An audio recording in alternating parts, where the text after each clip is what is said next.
Well, I bought myself another Range Rover. This is a 3 litre Range Rover, 3 litre diesel, and it had a bit of black smoke.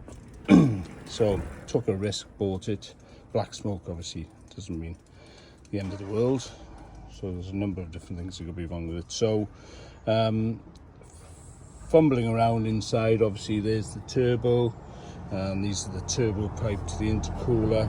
And what I have found is underneath that, which I couldn't see, there's a big hole in the bottom of that, and of course that's the air fuel mix that could turn it black. So bought myself the part.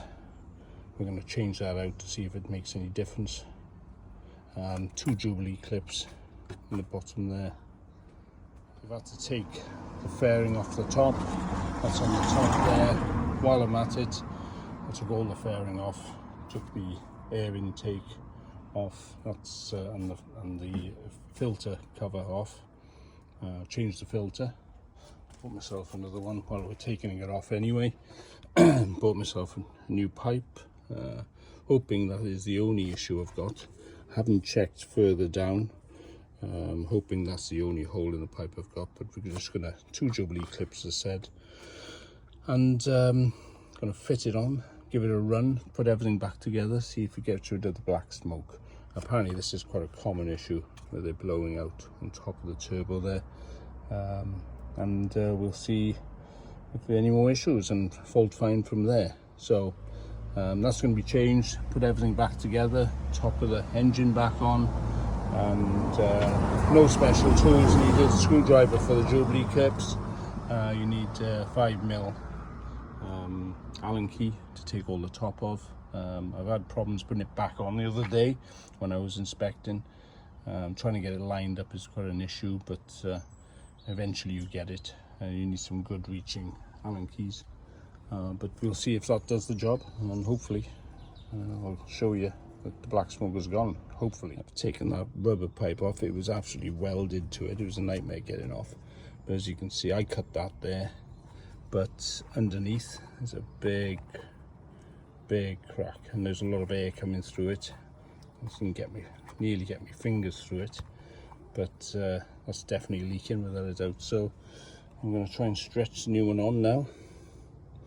See, there's a Jubilee clip here, which I'm going to have to clean up a bit before we start, and there's another one which I've tied some tissue around so it doesn't disappear down the bottom of the engine, but that's there, so it doesn't disappear. I'll put that on for now. It's going to go all the way down the pipe and down into the engine. New pipe in place. Now obviously putting the housing back on. This is quite difficult. We need to get this in place. It's quite a difficult little procedure. So that obviously goes back in there. This will go on the top. And then another piece to go on the front here, which is in the boot, ready to get out. It's ready for easy access today. Those are all going to be bolted in place. And you can see there's no bolt on the front here, but there's a bolt on the back of this one, just on the back there. This one has 1, 2, 3 bolts. It has one down the back of the corner here, which is awkward to get to. But it's got to fit in perfectly before you put it back in. And of course there's another one just on the side here. And then on the front piece, there's another bolt here, here, and there's one here as well on the front piece, which I'll show you in a bit.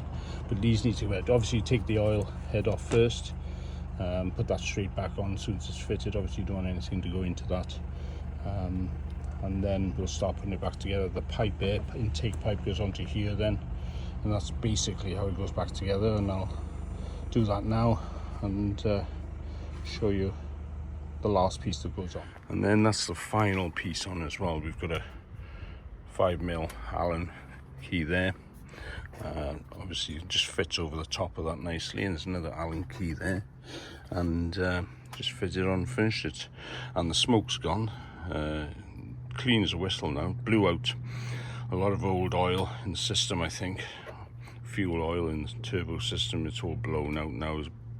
Cloud of black smoke came out, and it's just got cleaner and cleaner every time I put my foot down.